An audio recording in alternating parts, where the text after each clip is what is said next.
going team? This is the Brown Man. Hope all is well. We got the GM1, and we'll return to New York. We're back on that grind for Celestial, and then from there to Eternity. From Eternity, hopefully we'll climb the ladder of Eternity and try to get the top 500, or one above all for that nice, sexy little stamp there. And yeah, so there are some things that I learned, and yes, I can make better plays. Sometimes, yeah, I get greedy. Totally on me, and I should just back off. And you'll see some instances probably in the match if this recording goes on long enough. So I definitely made some mistakes. I just needed to back off a little bit, not get too cocky, you know, or too greedy. And that be that, dude. That be that. Definitely positioning as well, but once again, that also goes into not being cocky. When it comes to this game, comms are important. Comms doesn't need to be verbal, like you getting on the mic. It needs to just be you making good pings, right? Just be able to ping appropriately. Hey, if you're getting a dove or something, ping where you are. It might be a little bit difficult to ping Spider-Man. Some people, you know, might just miss the ping, and that I understand that. That's cool.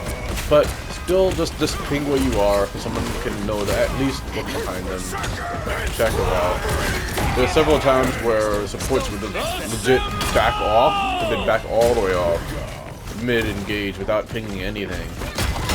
Like, and it kind of just almost it really tilted me. I'll be honest, but it is what it is. I tried not to play on tilt.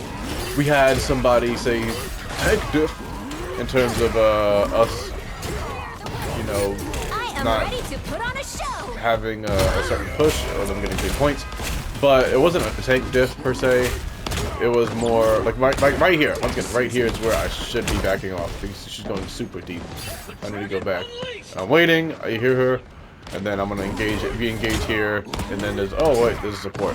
So right here, I shouldn't have even left that corner once I saw the second support. Or just she got healed. That's on me, right? And it's always important to be like, hey, you know what? You fucked up here. You deserve this death. That's really important as a player. Because why? Because when you go on comms, back to comms, if you don't understand that you're out of position, then you'll blame someone for you being out of position, right? And then sometimes a lot of these people, it comes across pretty cancerous, it comes across pretty snarky, and pretty much like a dipshit, right? And if you talk to people very much like a dipshit, then why would they respect what you got to say? So we had that game in New York City where they said, you guys got to get off tank, we'll show you how it's done. But it wasn't a tank difference, it was they kept the group wall up, right? So me identifying it's not a tank diff, me identifying that because they left up the tank wall, I brought it up. And you know what? Somebody switched to Moon Knight, and we stomped them. We stomped them on the return. We tied up the game, and then we won the tiebreaker. We easily stopped the tiebreaker. And it is not because we had to switch off, it's because we were asking them about the group walls, and the support, some of the people were complaining the entire game being negative. And I guess they were agreeing, and they're just complaining, and it's like, dude, that's toxic comms is bad. If you get tilted and you talk like a pussy, then you're gonna fuck up your team. You gotta be you can't play on tilt to do well most of the time. You know, you gotta respect that. So if you're whining, like, just try talking calmly. And some people have voice comms off for that reason, because people like to be, you know, talk outside the neck a little bit. You can type it in the chat. Not everyone has voice comms on, because people talk a certain kind of way, and I totally get it. That's why I try to type things before the match starts. And there's one motherfucker who's like, wait a minute, why are you telling us this before the match starts? I'm like, because I might not have the time to type it in the middle of a match. Time to heal. This is a chill moment. We're choosing our characters. I'm gonna say watch out for this. I'm gonna say be careful of this. I'm gonna tell you a little bit about how I play. I'm gonna say, hey, if I'm pushing, one support should go in the middle of the line just to back me up, so I can kind of have a place to jump back to. You know, I can't afford to say certain things too late, right? That's 1. 2, ban system. Ban who's gonna give your team problems, right? Don't ban someone just because you don't like them as a character. I get it, and that's really satisfying, right?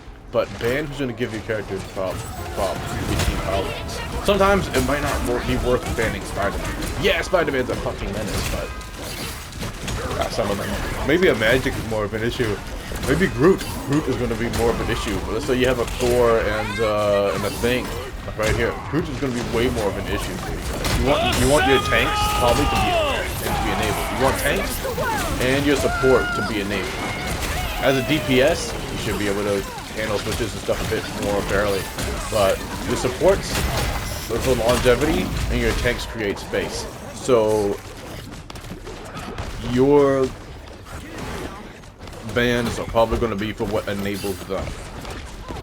As a DPS, you probably got to switch around. You know, unless you have like a super cracked, for example, a Spider-Man who says that Namor needs to go, someone puts something to go. You ban the Namor, and then Spider-Man is getting like 50-2 or some shit, some ridiculous dumb shit, right? That's that. The other thing I will say is positioning. Positioning is hella important. And I'm gonna throw this guy over here to our healers. Positioning is super important. And sometimes you have to position yourself in front of the card. If you know they have healing ult up, there's nothing wrong with pressuring, especially if they have healing ult up and you know it. There's nothing wrong with just pressuring them in front of the fucking card guy. You can't let them come back on, especially if they have triple support, 3 sustain support ults. They can hold the point longer than you, and you have to respect what the team comp can do. You have to respect that. That means you gotta pressure. You gotta apply pressure, not just appropriately in terms of the characters, but also in terms of the map, pushing it ahead of the card sometimes. That's what it is. These kinds of things, it's calms, lack of self-awareness, and accountability for mistakes, and not really applying pressure in the right spot that gets some stuff stuck. And I definitely have to work on myself. But once you handle stuff like that, life gets a lot better. Also, not respecting team synergies. You gotta respect team synergies or team ups, whatever you want to call them. Team ups or team powers. Because they can get pretty brutal, dude. Ammo overload as a Thing player, I don't want that. And to be honest, in certain cases, if I don't see a team that can handle ammo overload, then I will ban Rocket just to get a healer out and the ammo overload.